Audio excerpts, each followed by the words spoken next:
Van Gogh só pintou o amarelo dos girassóis porque não viu o pretinho dos seus pés. Minha linda! Eu agradeço imenso para a Tayane Kerles, minha amiga da faculdade, que foi e tinha me mandado um vídeo sobre isso que eu vou colocar aqui, de quem que foi a inspiração, e também da minha amiga. Muito obrigada por ter mandado para dar essa introdução engraçada. E desesperada da minha gata, essa é a Michelle. Bom dia, boa tarde, boa noite, dependendo do horário que você esteja assistindo. Meu nome é Jennifer, eu sou estudante de Pedagogia do 5º semestre da UFC e esse é o meu portfólio de Arte e Educação. Bem, essa é a aula número 5 e a última aula dos fundamentos da Arte e Educação. No caso, o professor começou falando sobre o webinário, né, que foi uma breve comentário.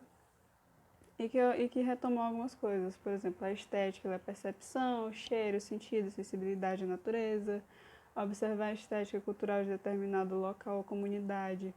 É importante para a arte e educação por conta de entender como é que é essa percepção de estética deles.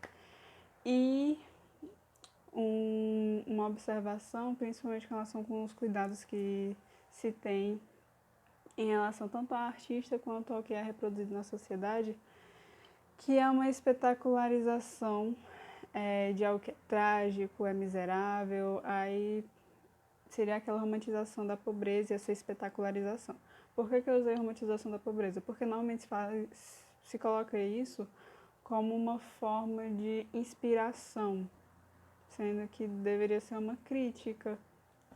Por exemplo, eu vou colocar aqui uma imagem que o professor tinha já trazido antes para a turma, que mostra a imagem de miséria, de seca, enfim, é uma imagem trágica, mas que tem como a gente refletir sobre isso. Tem outras pessoas, principalmente em relação à sociedade, assim, no geral, que romantiza isso como uma forma de, não, se essa pessoa consegue, você também consegue. E, na realidade, o princípio é, tipo, não deveria essa pessoa estar nesse estado para ter tanto esforço em cima dela, para ela conseguir alguma coisa e ser, assim, pegar o que ela está sentindo ali, aquele momento triste, miserável dela, e colocar como inspiração. Por exemplo, pegar alguém que consegue se graduar numa faculdade de elite, medicina, direito, enfim, que veio de uma formação que é bem simples, bem de uma comunidade que é carente e tudo mais, e falar que é um exemplo de vida o que ela passou, sendo que ela não deveria nem ter passado por aquilo, porque é um esforço 3 vezes mais, que ela poderia ter todas as oportunidades que o Estado poderia dar a ela e não faz. E o capitalismo, principalmente, e neoliberalismo, enfim, individualiza tanto esse foco que usa essa romantização como forma de inspiração, sendo que deveria ser criticado isso ao invés de ser colocado como inspiração. Enfim, acho que já deu para entender que, no caso, não se deveria nem ter esse esforço que a pessoa já está lá atrás, enquanto as pessoas que têm oportunidades e tudo mais já estão na frente e estão levando a vida de forma confortável. Deveria ter as oportunidades igualitárias. Então, agora passando para o último texto, que é sobre os fundamentos da arte e educação, que é a história desses fundamentos. O texto principal é esse. No caso, eu trouxe um outro texto que eu vou colocar na descrição, que foi para dar uma introduçãozinha, assim, para dar uma rebuscadinha, né? Enfim, no caso, quando a arte foi trazida para o Brasil, porque eu vou falar um pouquinho do contexto do Brasil nessa história da arte e educação. Eu não vou dar tanto uma aprofundada no que tem tudo no texto, porque não tem como. Mas eu vou dar umas pinceladas do que eu entendi, do que eu anotei. e fazer algumas possíveis citações. Enfim, a primeira coisa é a arte foi trazida para o Brasil por conta da Companhia de Jesus, nos anos 1500, então é naquele tempo em que vieram para cá a caminho das Índias, mas que na realidade, ai meu Deus, Fizeram toda a besteira de vir pra cá, aí trouxeram negros escravizados, e depois escravizaram os indígenas, depois disseram que os indígenas não deviam ser escravizados e sim catequizados porque eles tinham almas, enquanto os negros não, aí veio todo aquele genocídio. Então, enfim, aquela história trágica que temos. né, enfim. E nisso a Companhia de Jesus, ela catequizava exatamente com a arte. Eles trouxeram lá de Portugal o barroco, que quando chegou aqui teve sua reconfiguração, reconstituição, aí virou barroco rococó. Depois eu vou dar uns detalhamentos das características, mas que nisso, quando o Napoleão Bonaparte estava indo para Portugal para invadir por lá e tal, enfim, não vou entrar tanto em detalhes em relação a isso porque não é o principal, mas quando ele estava vindo para Portugal, Dom João VI fugiu de lá, veio para cá, para o Brasil, aí com isso algumas pessoas que eram contra o Bonaparte fugiram junto com, com as tropas portuguesas, aí veio para cá a missão francesa. Aí voltando para quando era o Barroco. O Barroco, ele vai se distinguir do goticismo, né, da arte gótica. Aí o que tem nessa arte gótica? A arte gótica, a arquitetura gótica, ela é assim grandiosa, ela demonstra um distanciamento entre os mundanos e os divinos e é uma arquitetura normalmente pontuda. Eu vou falar principalmente da arquitetura porque o que vai ser caracterizado aqui é mais a arquitetura. Aí tem gárgula, as cores são bem frias, bem mórbidas e também o que destaca lá são os vitrais, são coloridos, são lindíssimos. Eu vou colocar aqui a Catedral de Fortaleza, que ela é neogótica, né? Então foi depois do goticismo mesmo. E agora a diferença com relação do barroco é porque o barroco ele é para ser mais tipo fofinho, digamos, mais bonitinho, com uma proximidade com relação ao mundo terreno. Aí tem os anjinhos são gordinhos, é mais redondo, as cores as cores são mais claras, é uma coisa mais de proximidade, é mais para fazer com que a população, por conta dos jesuítas e tal, se aproximem da catequização, né? Se sintam atraídos por aquilo. E, enfim, quando o monarca veio para cá, aí juntamente com os franceses que fundaram a missão francesa, eles foram e trouxeram para cá, os franceses no caso, o estilo de arte que estava sendo colocado lá naquela época. Então foi a primeira vez que um estilo de arte veio para cá ao mesmo tempo que estava ainda em alta na Europa, que é tipo o principal lugar que se tinha as modas, né, digamos assim, tipo, lançava alguma coisa, tipo, se lá é a referência, eu vou trazer para os outros lugares. E eles trouxeram o neoclassicismo. Aí o que é, gente, o neoclassicismo? O neo é novo. Classicismo, clássico, renascimento, arte greco-romana. Tem muito a busca da igualdade com a realidade. Então é bem detalhado, é muito técnico.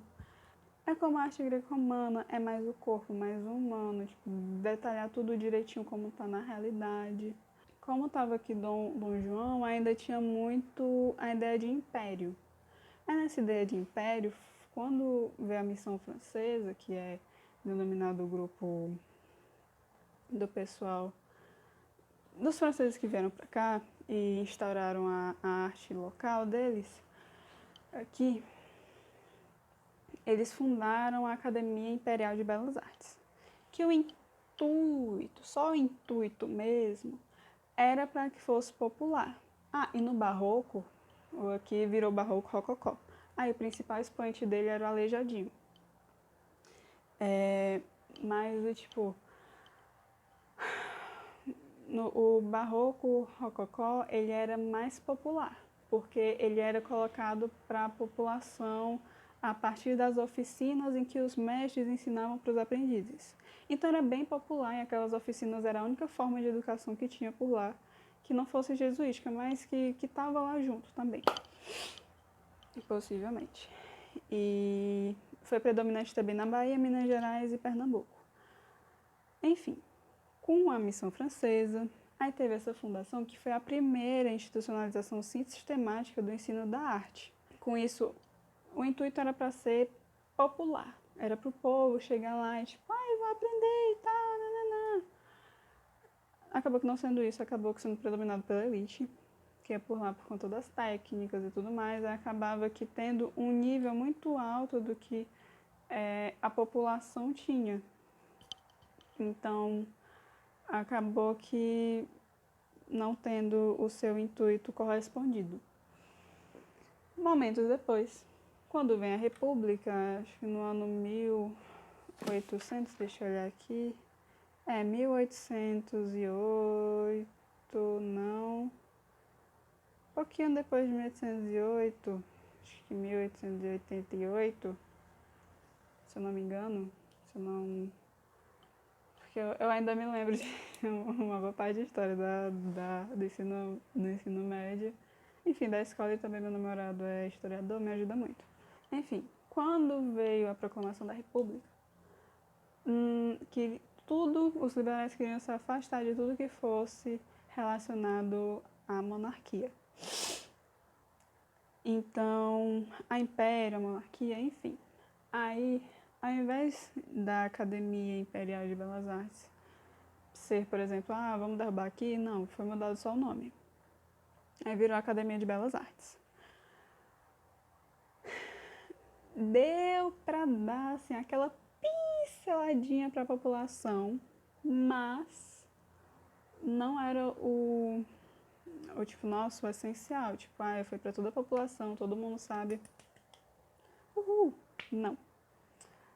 Foi colocado para a população algumas características como o desenho geográfico, que eu depois vou explicar o que é o desenho geográfico, mas que era mais voltado para o trabalho, para a produção, para os operários poderem fabricar mais coisas. E também não se tinha o intuito artístico, era mais para o progresso econômico.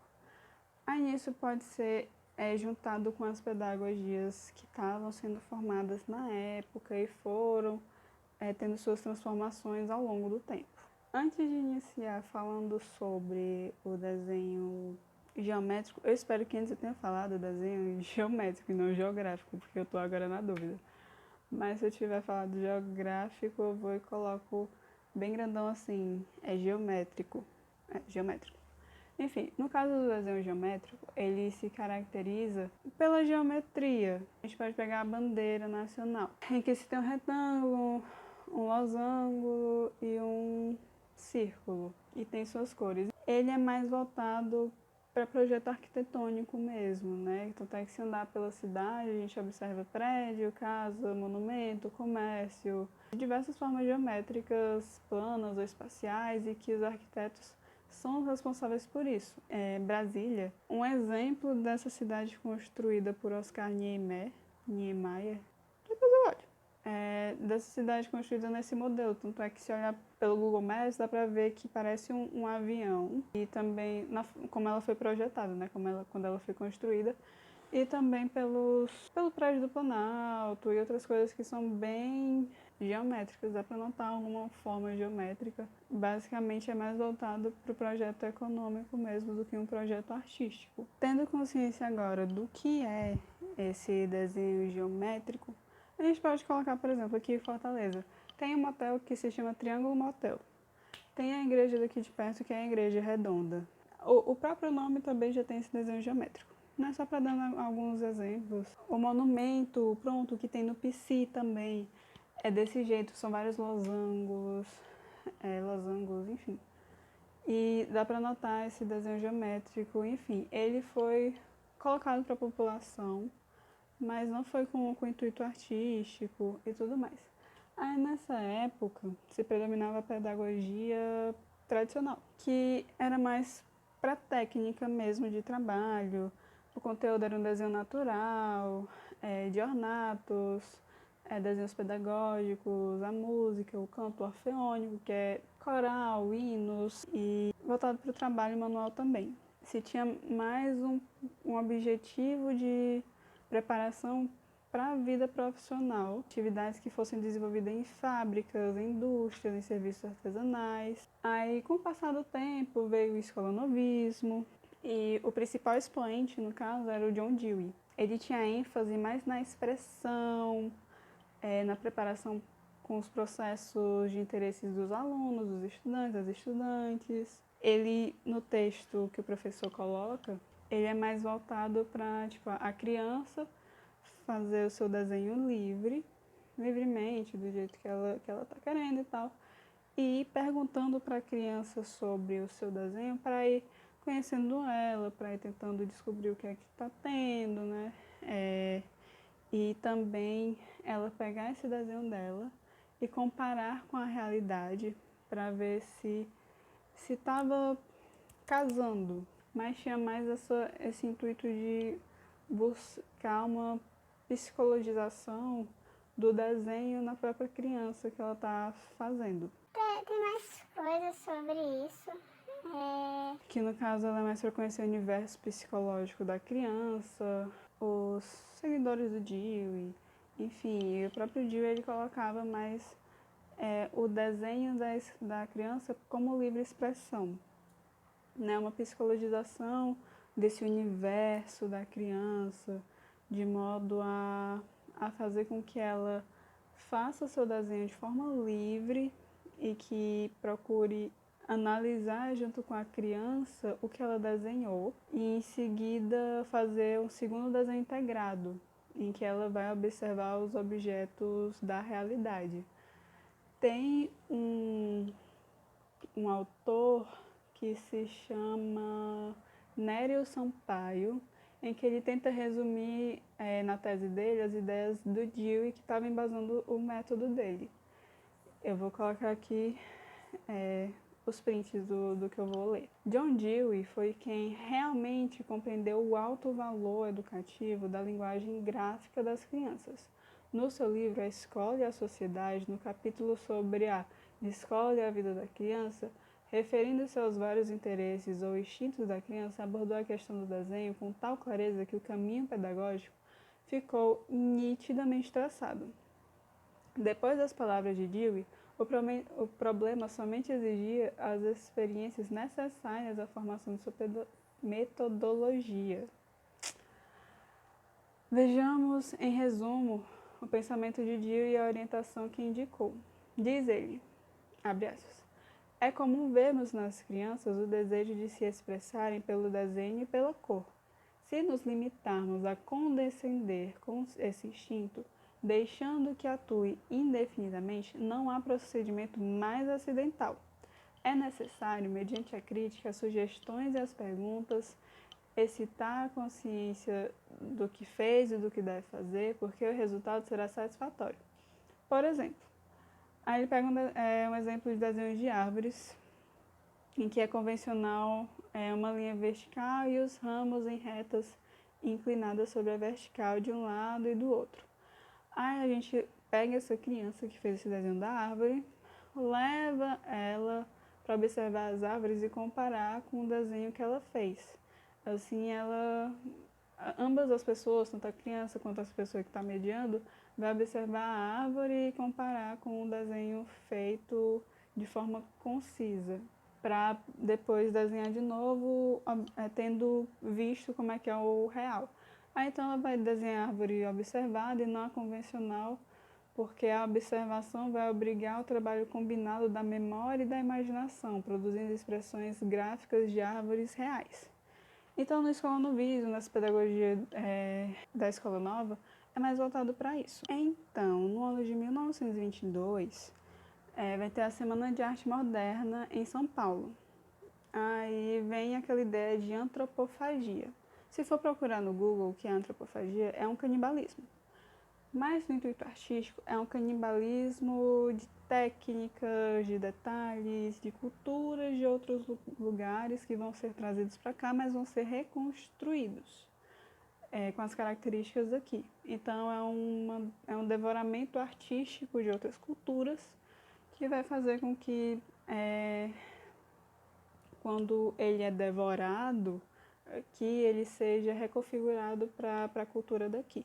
No caso, ele era um processo psicológico mediado e não vai ser mais mecânico e imitativo. Antes, no neoclassicismo e com o pessoal da missão francesa, era mais um exercício de cópia, porque era mais técnico, era mais tipo, você vai fazer aqui, mas vai ter que ser do jeito que está aqui, para você ir captando aquela ideia. Eu me lembrei agora muito de Maquiavel, porque na obra O Príncipe, ele fala com relação disso, de imitar quem você admira, porque assim você estaria, pegando as palavras que eu acabei de falar, né, nos termos, fazer uma antropofagia daquilo que aquela pessoa tinha, das virtudes dela, né, e acabava que podendo imitar aquela pessoa e, por exemplo, pensar alguma coisa igual a ela, então semelhante. Enfim, me lembra muito de Maquiavel agora, sobre isso de fazer a cópia para pegar a técnica e tudo mais. No caso, o professor aqui, ele vai ser um espectador da arte da criança e da sua criatividade e autonomia, mas vai ter uma mediação assim para fazer com que a criança seja instigada a olhar a realidade e poder comparar com o desenho feito e também ter essa psicologização da própria obra de arte dela. Porém, na ditadura militar, a tão trágica e negada ditadura militar, o currículo ele é adicionado à arte, né? É adicionado à arte no currículo, ele é adentrado, antes não se tinha. Mas o que acontece? Tem uma falsa promessa de que vai ser para técnica para você conseguir entrar no mercado de trabalho. Porém, não tem emprego suficiente. Fica realmente na falsa promessa, porque nem todo mundo consegue emprego por conta disso. E mesmo que o currículo tenha artes incluído, no caso é muito um tecnicismo sem puxar para uma livre expressão, sem buscar refletir. Aí tem a perspectiva do público e do privado.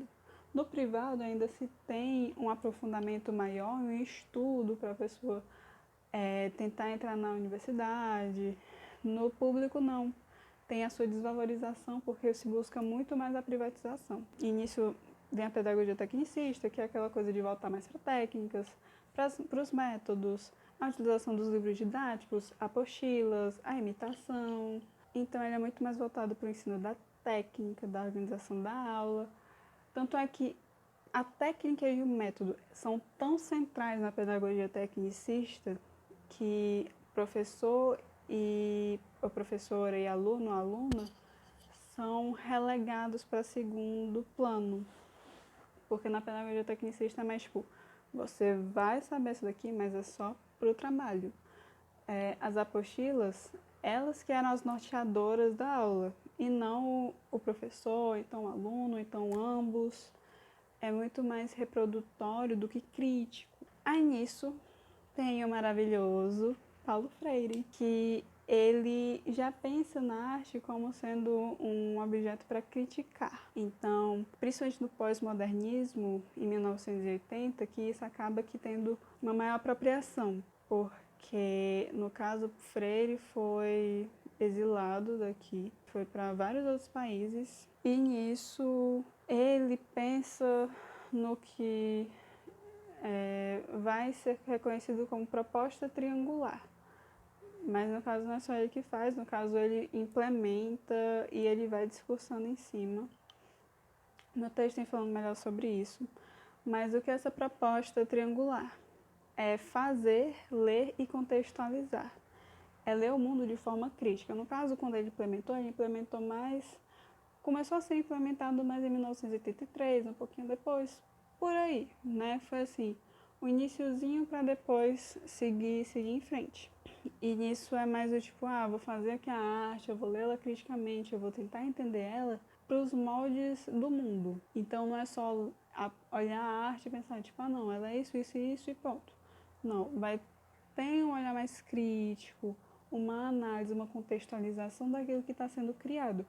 Como foi falado nas outras vezes, que a arte é uma contextualização, tem uma história, tem uma estética, uma percepção da realidade daquela pessoa que está fazendo. Porém, o que acontece? Vieram as PCNs, e as PCNs não foram de acordo com o que o Freire estava levando. Isso foi devido a um espanhol, se eu não me engano, que eu vou procurar aqui o nome dele, mas que tem essa quebra de um raciocínio que estava sendo levado, que estava sendo muito bem construído, antes de eu achar o nome, né, enfim.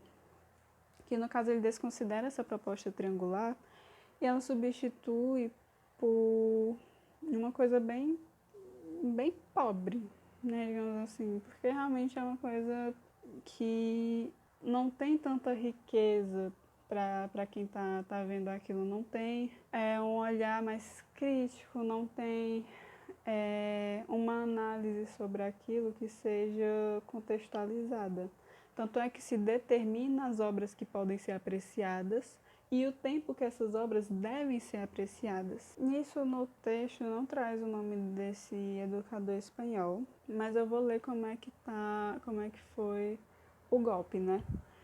Quando, em 1997, o governo federal, por pressões externas, estabeleceu os parâmetros curriculares nacionais, a proposta triangular, que era a agenda de arte, ela foi escondida. Aí, nesses parâmetros, foi desconsiderado todo o trabalho de revolução curricular que Paulo Freire e sua vasta equipe de consultores em avaliação permanente, quando ele foi secretário municipal da educação de 1989 a 1990, foi trocado através desse educador espanhol que deshistoricizou a experiência educacional para apresentar como novidade e receita para a salvação da educação nacional uma proposta de apreciação e reflexão. Então ele dizia que vai salvar, se apreciar e refletir em relação a isso, e também produção, apreciação e contextualização. A apreciação e reflexão era da primeira à quarta série, a produção, apreciação e contextualização era na quinta e oitava séries. Mas o que acontece? Os parâmetros, eles não surtiram efeito. E a prova disso é que o próprio Ministério da Educação editou uma série designada de parâmetros em ação, que é como se fosse uma cartilha para o uso desses parâmetros nacionais. Que é o que eu tinha falado, determina a imagem a ser apreciada e o número de minutos para a observação da imagem, além do diálogo que se segue. Ou seja, tinha todo um receituário, um prontuário sobre aquilo que deve ser feito. Sendo que antes, com o secretário, que era o Paulo Freire, não era nesse estilo. A pessoa chegava lá e contextualizava, mas não tinha determinação de qual imagem que era, do tempo que era e do diálogo que deveria ser seguido. Gente, fazer um diálogo para se seguir, para falar de alguma obra, é falar assim: Olha, você tá vendo isso? Estou, e você? Olha essas cores. É mesmo, né? Cores quentes, cores frias. E assim, é tipo, você vai fazer as perguntas, mas você não pode fazer as perguntas por si mesmo, teria que seguir uma cartilha, né? Então seria um prontuário, basicamente. Enfim, tem a crítica com relação dessa educação bancária que continua rondando e que Paulo Freire sempre criticou, que continua hoje no Brasil. E apesar dessas políticas educacionais equivocadas, ainda se tem experiências de alta qualidade, tanto na escola pública como privada e em ONGs, que ainda existem por conta de iniciativas pessoais de diretores, de professores e de artistas que fazem esse trabalho, porque se for depender, no caso do MEC ou desses parâmetros, não se teria muita coisa feita. Em relação a isso que eu queria propor do último tema, é basicamente sobre isso que eu falei.